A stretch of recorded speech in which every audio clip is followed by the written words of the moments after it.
You're listening to Dear Alice, a lifestyle approach to interior design.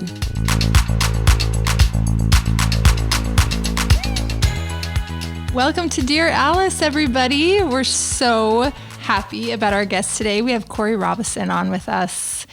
Who is Kory to us, Sue? Kory is basically a brother. A brother. Every time we see each other, we're like, oh, it's family.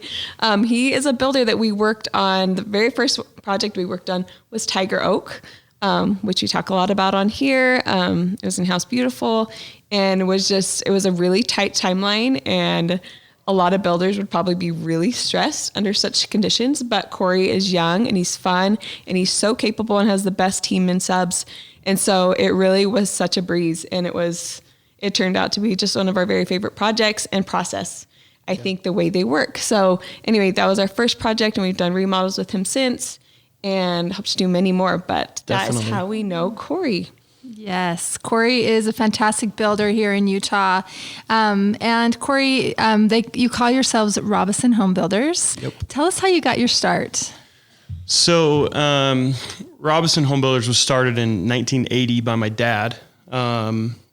And he kind of just started out framing, doing odds and ends stuff. And then, the years went by and he started just doing high-end custom homes. And that's kind of what we've been doing since then. And he ran it with his brother for many years. And then as of recently, the company is split. And now Gene and I, my dad, Gene, are now partners. And I kind of got started just as a young kid. I was the kid that was always there sweeping the houses and cleaning up after all the guys. And I always told myself I would never build homes because I hated sweeping out houses. But it's funny, I still find myself today always sweeping out the houses after now being in charge. Mm-hmm. So I went to school at UVU in construction management, did that for a few years. And then, I've just been kind of running and managing projects for about 7 years now.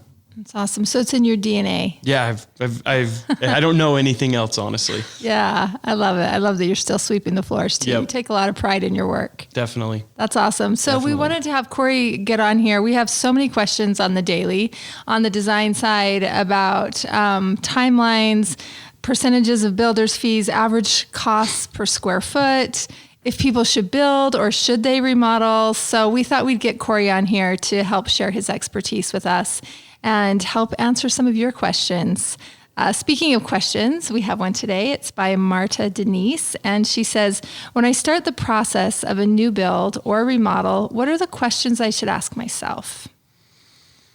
I think the first thing is obviously, are you going to build or are you going to remodel? Because there's two completely separate ways to go about it. Obviously, building is one thing, remodel is another thing. You're remodeling your existing home. But then after that, I think you need to have a realistic conversation with yourself, your spouse, and what is your budget? Mm-hmm. If you have a $50,000 budget on a remodel, you're really not going to be able to do very much. Mm-hmm. But if you have a large budget, then you can start to do the things that you need. But then after that, it's okay. Who's gonna draw the plans? Most builders will not go into a remodel unless they have a set of plans, because from there it's just guesswork. Mm-hmm. And same with the designer.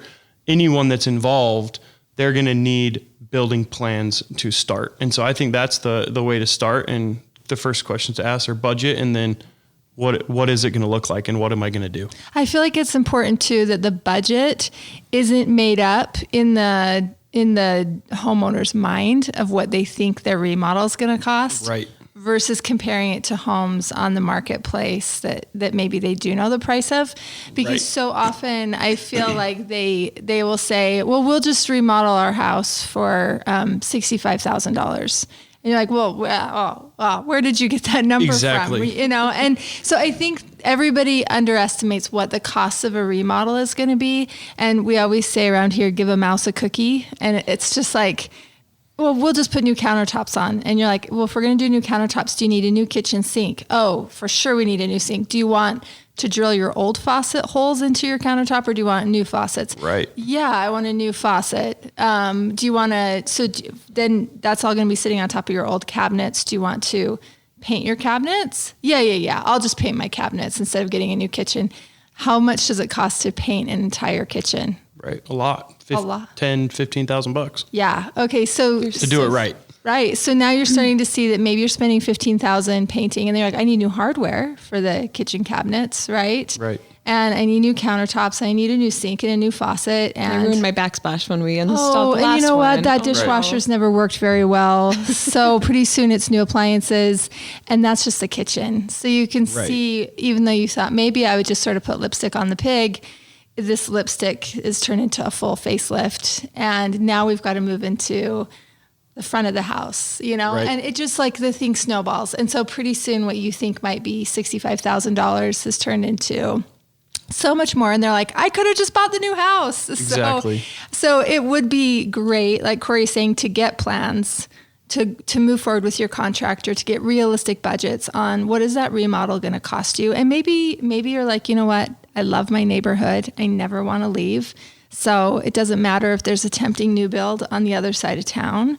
It's worth it to me to invest in this house the same amount as it would be for a new home. So I think just being super realistic is something that people don't always do when they think that a remodel is going to be a lot less, 10% of the cost of a new build. I think also when it comes to, again, a remodel in this situation, ask a professional what they think the cost is. Don't ask your neighbor, don't ask your family, because they don't know. Yeah. You know, they know what their home cost to build, to remodel 10 years ago. Yeah. But prices from 2009 to 2019 or 2020 are completely different. So ask a professional what they think it would cost. Don't ask your friend what they think it would cost.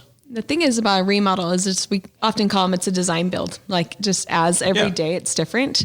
And the contractor will call you as a homeowner or the designer and say, actually, we just came up with this problem. There's another problem we came across in the wall. What do you want to do with this transition? And so it really is, it's so occupying of everyone's time. And I mean, if, like Jess said, if it's the right neighborhood, if you have an emotional connection to this place and it's worth doing it, then you're in it, right? You get it. You're doing it for the love of the game. But it is just, you're opening up a can of worms that you just don't know exactly what's going to happen. And you just have to go into it with that mindset. Yeah. Any other questions that somebody should ask themselves before they begin a process of either new build or remodel?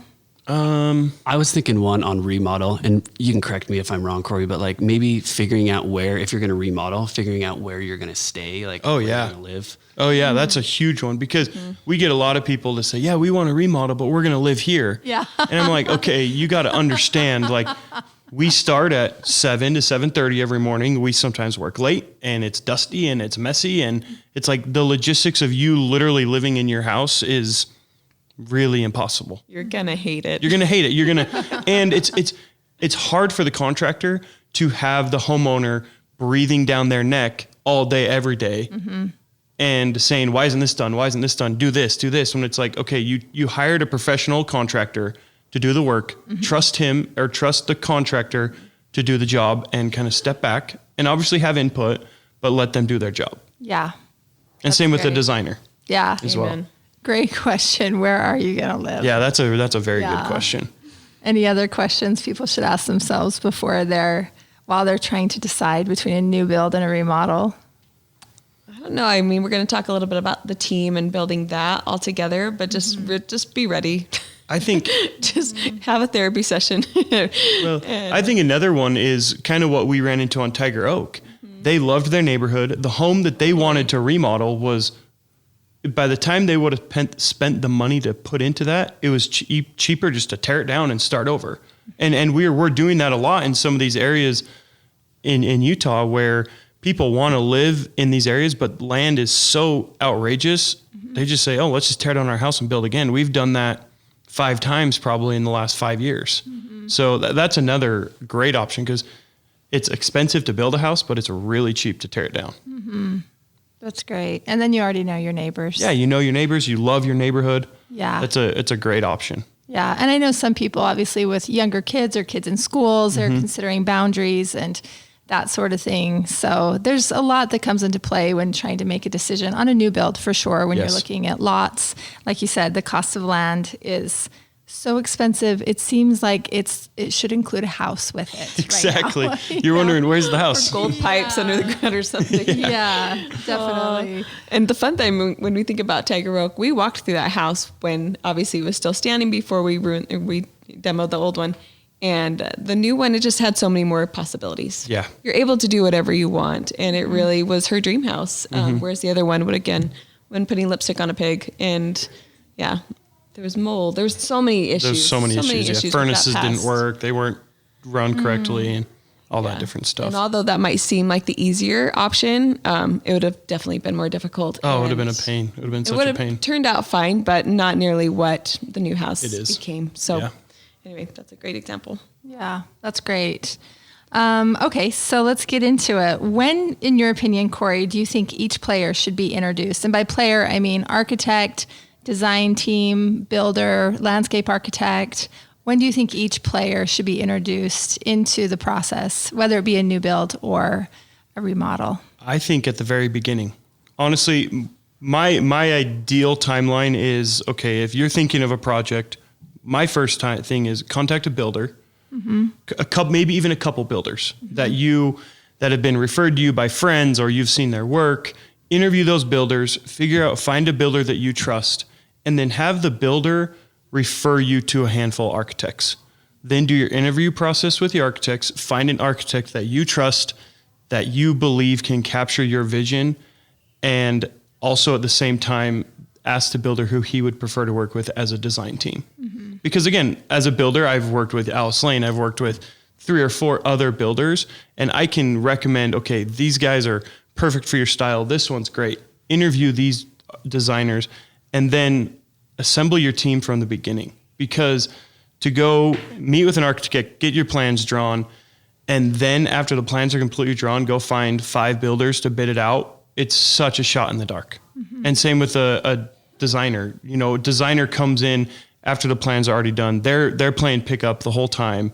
And it just makes it a hard process. Whereas if everyone's involved from the very beginning, then you trust your team, the team trusts you, and it's a cohesive process from the very beginning. Yeah. I feel like often too, right now we're working on several projects where we're actually working with the architect to develop the plans. Yeah, it's and great. to help be, kind of a guiding voice and influence your style and make sure that it's reflected in to the style of the home. And so, well, and I think a prime example like that I run into on almost every set of plans, when I'm doing a bid for someone, I'm looking at a 2D set of plans. It's a piece of paper, right? I'm looking at it on my computer, but it's literally 2-dimensional.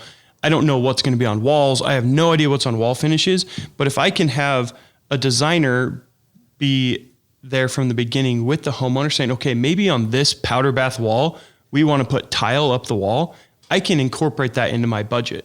Whereas if I'm bidding a home before a designer has even looked at the plans, I'm a shot in the dark. I have no idea what kind of finishes you want, what kind of wall paneling, shiplap, whatever it may be. And so I'm just guessing, whereas, if a designer's involved, we can collaborate and get the bid to where it needs to be. We love to be involved too, as early as architectural phase, before the plans have been engineered, because we can go through and look at certain pinch points or stare at the plans and say, this would be a beautiful vantage point if we could just take the door, move it slightly to the left.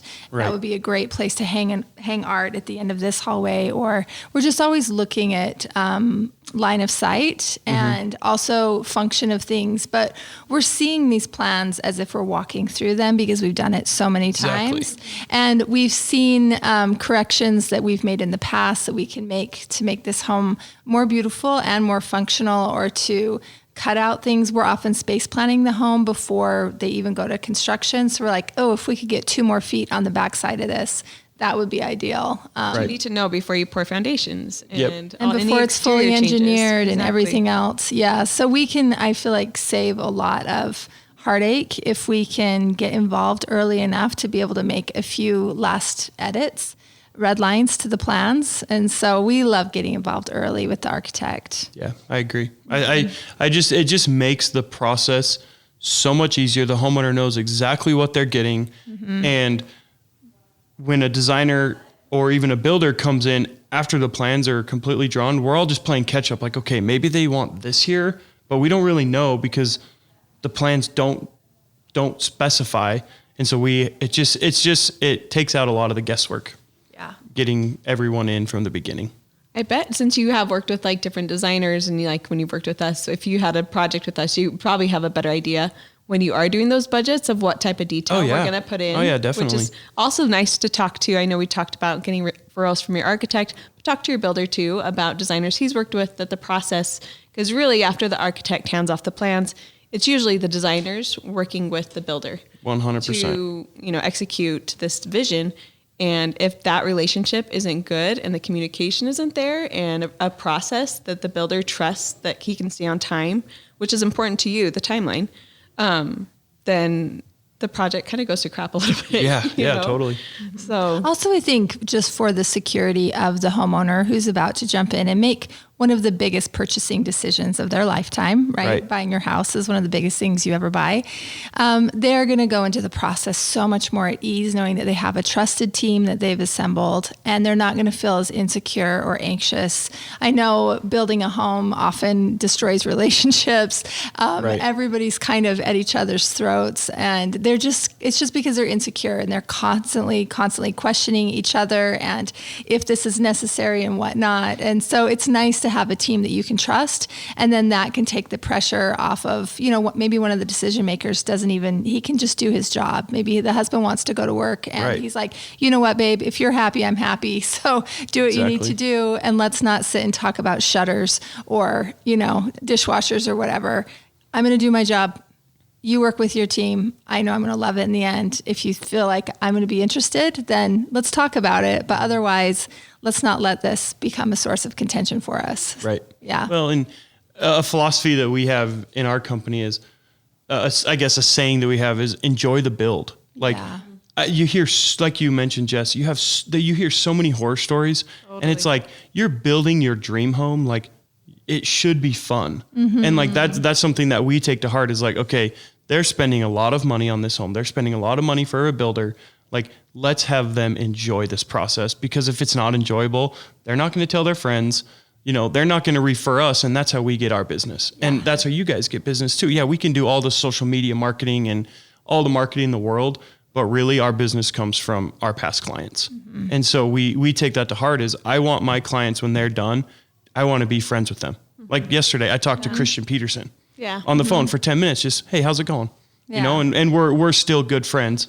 And, I want that at the end of every build. Yeah, that's great. Okay. And that project was unique too, just because it was so enjoyable. And I think it's true when you talked about trust. And if you as a client can be clear with your vision to your designer and to your builder, and you trust them, that they interpret your vision correctly, then it's such an enjoyable process. The best projects that we've ever had is when the client has trusted us to make sure that we get them. Yeah, I agree. And we've seen it time and time again, and it works. So trust your designer. Yeah, that's great. Okay, this is a juicy one, Kory. Build or remodel, and why? Also, I should ask you: does your team, do they do new builds as well as remodels, or do you guys only do new builds? No, we do both. We do builds and remodels. Remodels, that we have a little couple stipulations is we have to hit some dollar amount. Mm-hmm. We're not going to go and remodel a bathroom. That's just not. And guys that do remodel bathrooms, great, that's good. But that's just not our business model to just go and remodel a bathroom. But my preference, obviously, is a new build. Mm-hmm. I feel like you get what you want on a new build. Mm-hmm. You can design the plans. You can sit with the designers. You can be with the builder. You have so much more say on a new build than you do in a remodel. A remodel is, okay, we have this existing shell. Let's make it work. And a remodel that we've all worked on together that we just recently finished is they probably spent more on the remodel than they would have of building a brand new home of the same square footage. Because by the time we got in there and did all the demo, all the crap that we ran into once we got sheetrock off the walls, we had to put in 2 extra structural beams that we had no idea we were going to need. And so there's just so many things on a remodel that are are a guess. And until we can really, until we can really get in there and start the demo and start wrapping our head around everything, it's a shot in the dark.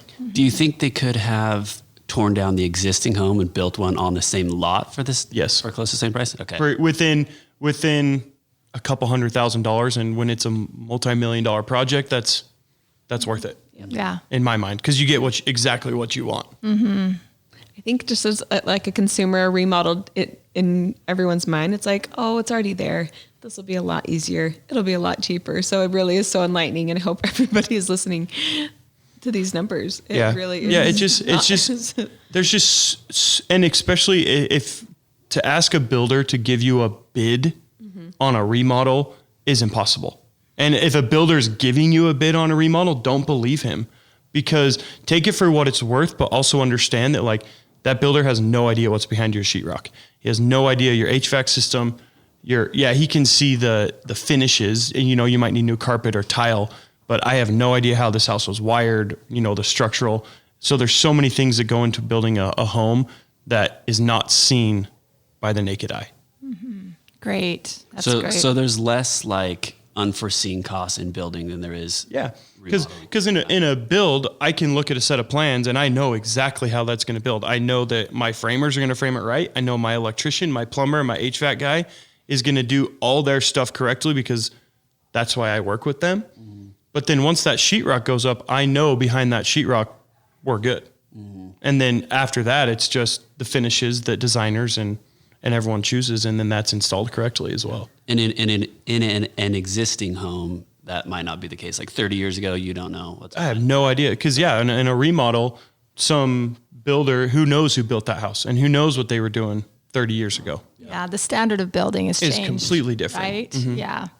Yeah, we just build things different today. The products are different today. Products are better. Yeah. HVAC systems are roughly the same thing. They still blow hot air and cool air, but the way things are installed, I think there's a lot higher quality in buildings now than from what I've seen, efficient. Especially 30, 40 years ago homes. 10 years ago, nothing. 20 years ago, probably not any different, but we've done some remodels that are 30, 40 years old, and it's like, how is this house still standing? Yeah. Like, and really, and that remodel was the biggest pain in the world. It's gorgeous when it's finished, but it was a big pain. It probably cost a lot. Oh, and they could have built the same home probably for cheaper. Oh, that's so crazy. That's really enlightening. Okay, let's talk about timeline and process of a new build. So timeline as in like, how long does it take? How long does it take to, let me ask you this, Kory. In your experience, about what is the size of a new build that you guys do, average size? Oh. So that way people know, because maybe their home isn't the same size, right. But on average, you'll know what it takes, the timeline to build a X amount of square foot home. I would say average, we're anywhere from 6,000 square feet up to 15,000 square feet. Yeah. It's a very long range or a very wide range. So maybe let's say this for the viewers out there, for the listeners out there. Let's just take that 6,000 square foot home. How long? What is a timeline for a 6,000 square foot home new build? I would say 10 to 12 months, depending on here in Utah we have to deal with winters. And when you start, like if we were to start a home right now, I have no idea what February and March are going to be like. Yeah. So, and that's very crucial when we're doing concrete work and all that. It can't be snowing. Yeah. So that's where I say, okay, anywhere from 10 to 12 months. Is that from like contacting you? No, that's from the day we dig. Okay. So as far as like the architect, I know some architects that can take 3 months on plans. I know some architects that can take 3 years on plans.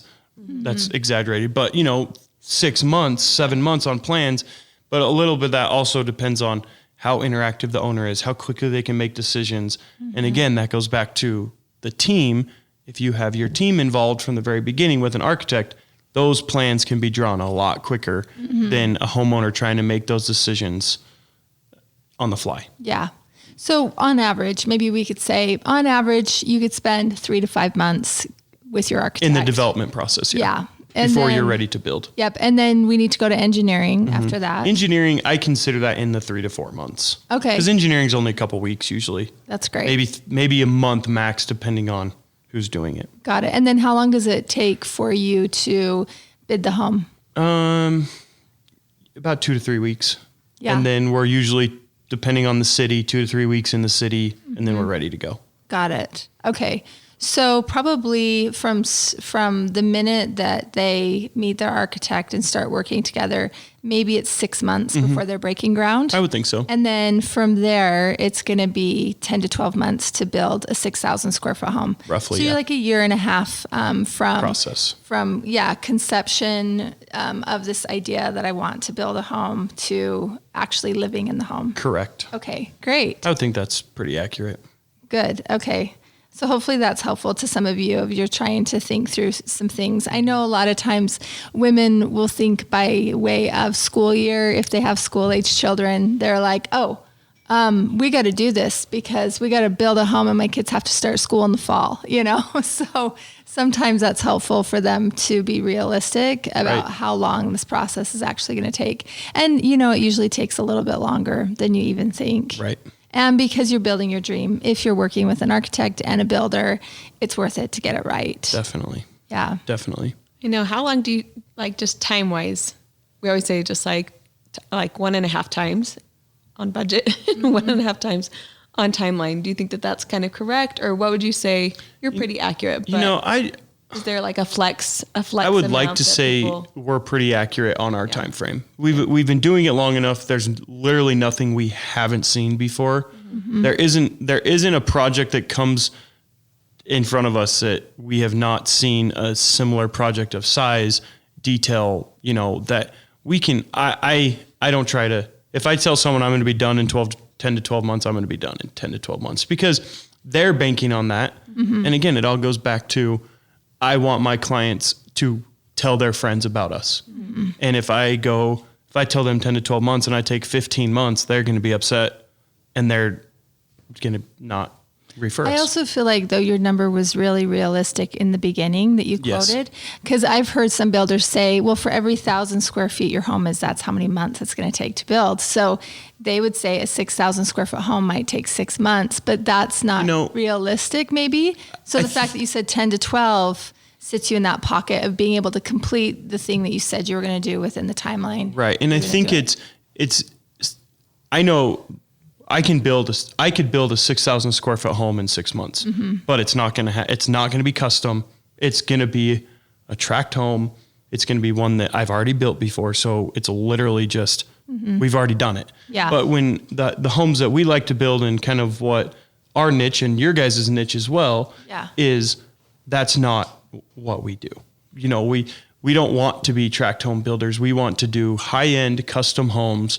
And when you get into high-end custom homes, it's not 6 months to build 6,000 square feet. It's just not possible. Yeah. Yeah. That's great.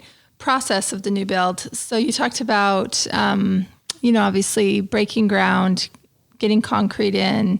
Is there any best practices or any part of your process that you think is worth sharing that you feel like our listeners would be really interested in before they start a new build? Maybe they've never even built before. That's a hard question because we don't reinvent the wheel when we build a house. Every house is built the same, right? You have foundation, you frame it, you do the rough-ins, you sheetrock it, you do finished work, you paint it, you're done, right? Obviously that's very dumbed down, but our process is, we just try to be involved the whole time and give our clients, our designers ample time to make the decisions that need to be made. And obviously the big project that we've worked on was Tiger Oak, and it was a very crammed project, but we still felt like we gave you guys ample time. I didn't call you the day before tiles going and say, hey, what's this tile decision? So that's one thing that we definitely try to do is make sure that we know, and the homeowners, and that everyone is on the same page with the schedule, and that you have ample time to make the decisions that need to be made. Do you have a process where you meet with the homeowner so many times per month or per week, or a best practice that way that works for your team? Honestly, no, because like, for instance, a project I'm working on right now, my homeowners live right next door. Oh. And so they live right next door. We're building on a vacant lot that they had, and I see them 3 or 4 times a day. Oh. You know, and I have no problem with that. It's their home. They're paying it. They're paying for us to be here. Come over as much as you want. I don't care, because it's your home. And then other projects, you know, the homeowner comes by once a day because it's exciting. They're on big homes like this and homes like this, you know, so much happens in a day that there's something new to see every single day that the homeowners love coming by and seeing what's going on. Yeah. Yeah. That's great. Okay, Kory. So this is a good one. Percentages of builders' fees. Can you talk? I know everybody has a different percentage that they're charging. Our market right now in Utah feels like a hotbed. It is. Like there is just not enough inventory for how many people are moving to Utah. I can't even imagine how many phone calls you're getting right now. It is pretty crazy. Right now. Yeah. The hardest thing about a builder's percentage is it's all over the map.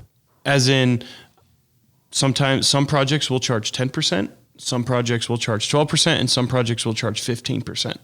So that's kind of our range, and it's all dependent on the project. You know, where it's at in location to where we are, where our subs are, you know, the time frame. You know, if I have to build a 6,000 square foot home and they need it done in 7 months, and I'm going to charge a little bit more. Yeah, we're going to get it done. Yeah. But it's going to charge a little bit. It's going to be a little bit more because it's going to take us off of other projects to get that done. So I would say for me personally, 10 to 15% anywhere in there, because it's a big range because there's so many variables in homes. And can you tell people what that means? 10 to 15% of what? Of the cost of the build. Okay. So how I look at it is I bid out your home. I bid out the home. I get all the pricing from my subs, my cost, and then we add a builder fee of 10 to 15%. And would you say that's pretty average? If somebody's listening here from other states, up in Idaho or Arizona or California, would you say that's kind of an average for most builders?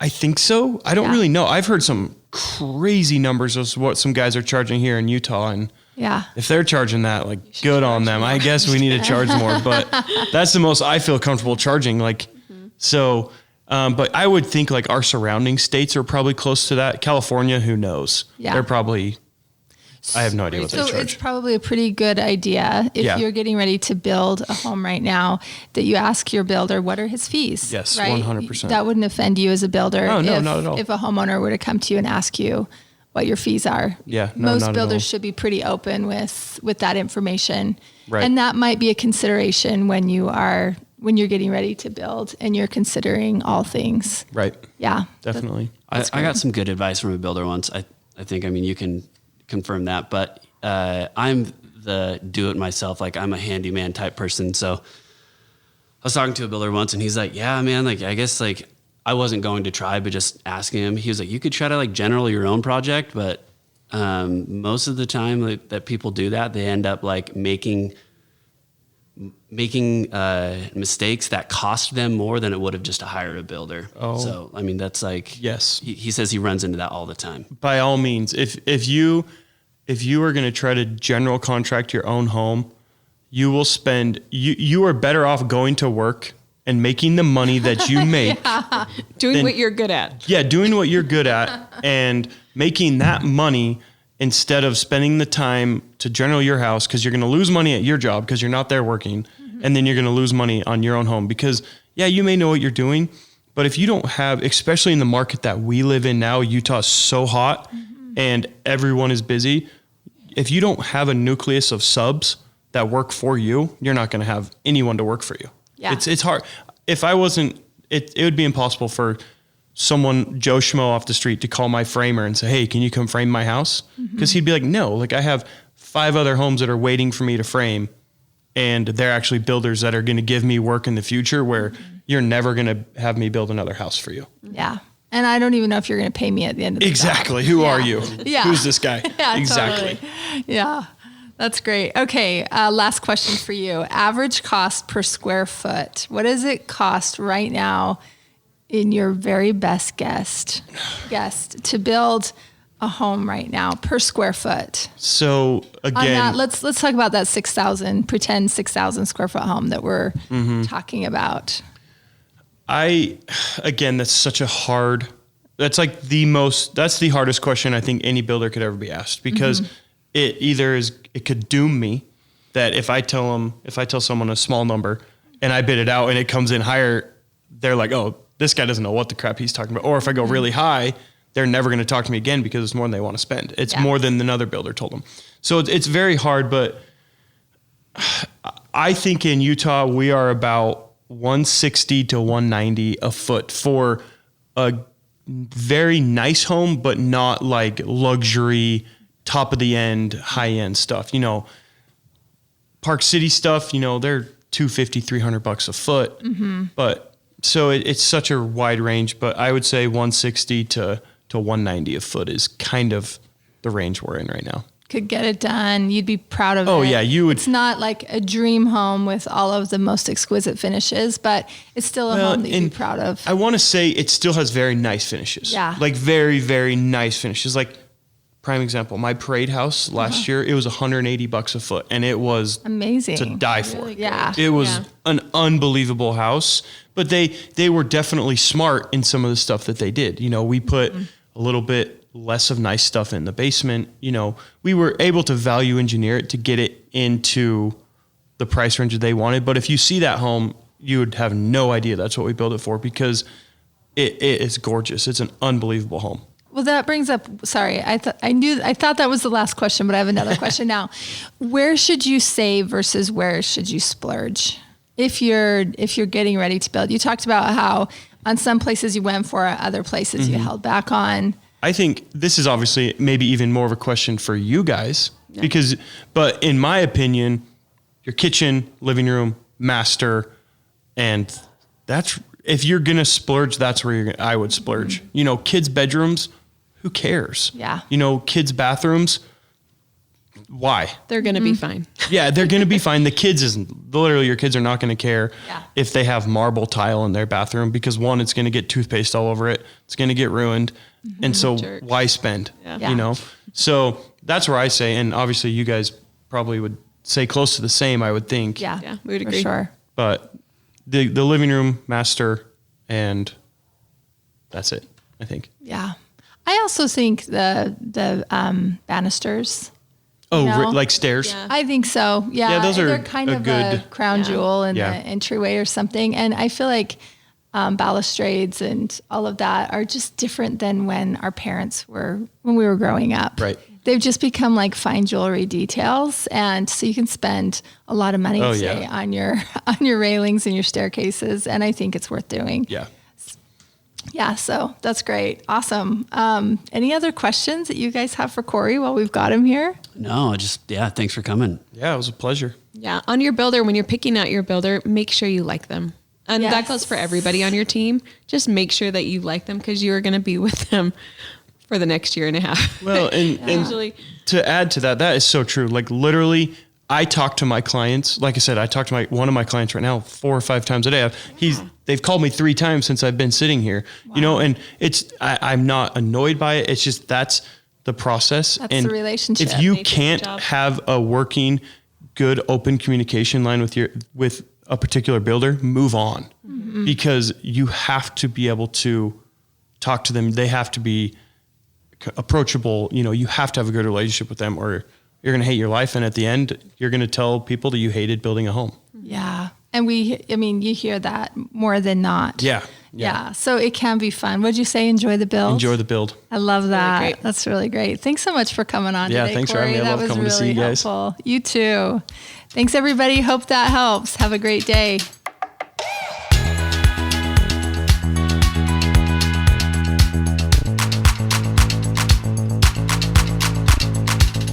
Hey, thanks for listening. If you like our show, please leave a 5-star rating.